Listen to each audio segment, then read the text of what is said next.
I really want to ask, what moral authority does the United States, a country that's ruled by the Epsteins, have over my country, a country that has lifted over 800 million people out of poverty?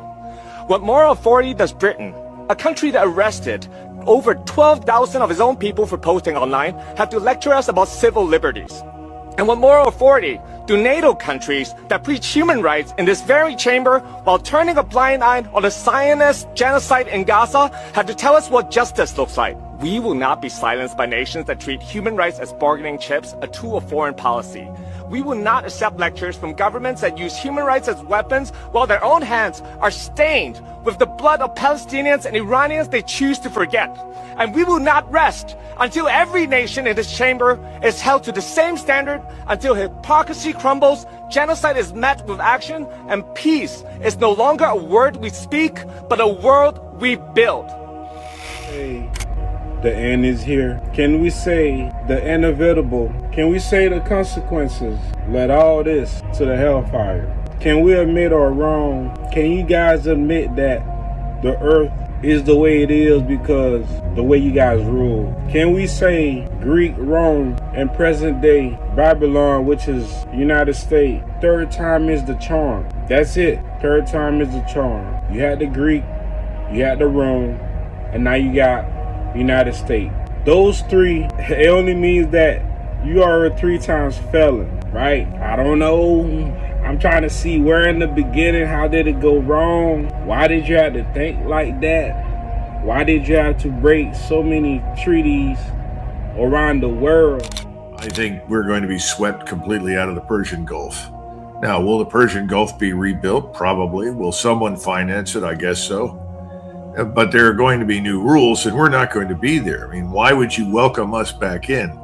Because the population certainly doesn't want us there. That's increasingly obvious. The ruling elites wanted us there on the assumption that we would protect them. Well, we've turned out to be incapable of protecting them. So this whole notion of deterrence has been lost.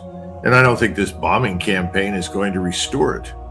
So I don't see us achieving the real goal, which is that, we haven't. Why? Just like, even if you have pride, it still don't mean you gotta go, of course. The universe is built certain ways.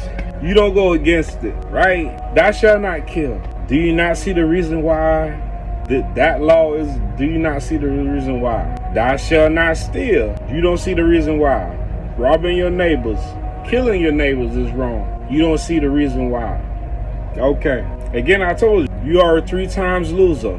Greek, Rome, United States. Look at you. You smiling even though I'm trying to explain to you what your ancestors did, instead of listening and trying to see where did y'all go wrong. Okay, let me take a look at the facts.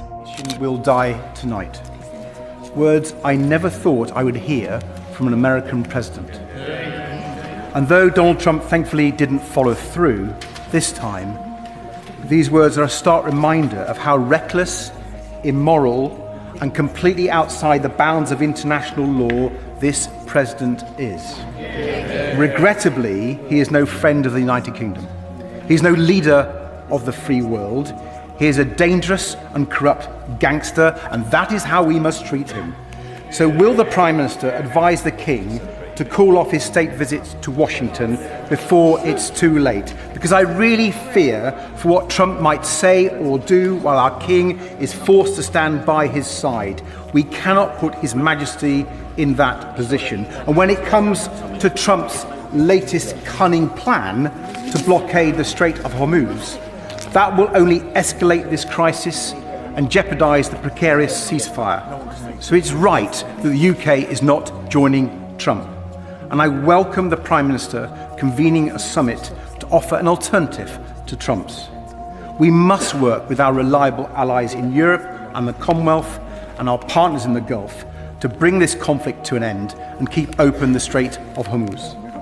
That is critical for tackling the cost of living crisis that's getting worse and worse for people in the UK. With petrol prices now up by more than 25p a litre and diesel up 49p, since Trump started this war, cheered on, let's not forget, by the leader of the Conservative Party and Reform, Does the Prime Minister recognise that families and businesses can't... Has the most bases, military bases on this earth.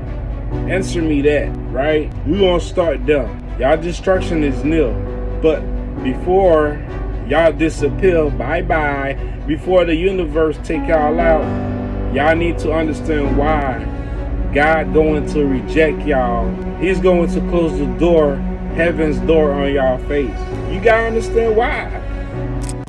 In your mind, is this the beginning of the end for the prescience of the US dollar? It's the beginning of the end of the monetary system as we know it. It's not just the US dollar, it's the fiat monetary currencies. So the UK, the Euro, Japan, China all have similar debt problems and so on, and are dealing with the same interrelationships, which is the reason you're seeing gold being chosen by the central banks.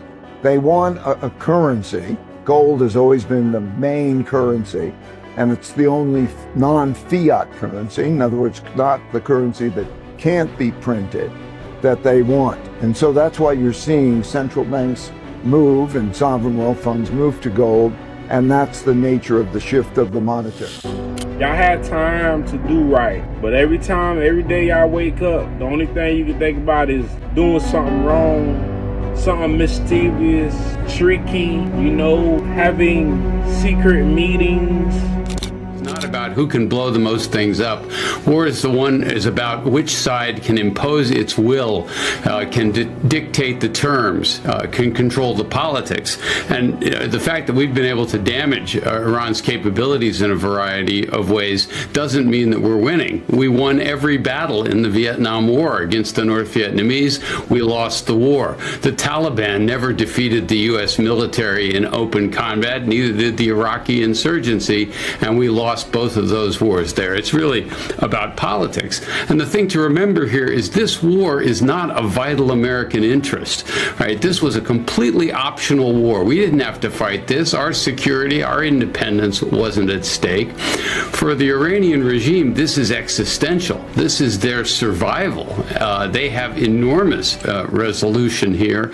They have every reason, every willingness to pay a much larger price than we are, which is why you see Trump, of course, now flailing around trying to find some way to get out of it before the American economy takes a hit on a war that didn't have popular support before it started and has even less now. So the idea that we're winning this in any kind of strategic or political sense, I think is It's crazy. And guess what? We get to sit back, relax, and watch the show. Before I go, I'm sorry. The Bible said Esau is the end of the world, Jacob is the beginning. So let that sink in. Y'all have a nice weekend. China will lose the US market, which, as I've said, is 15%. We don't care. We don't care. China has been here for 5,000 years. Most of the time, there was no United States, and we survived. And if the United States wants to bully China, we will deal with the situation without the United States. And we expect to survive for another. China will lose the US market.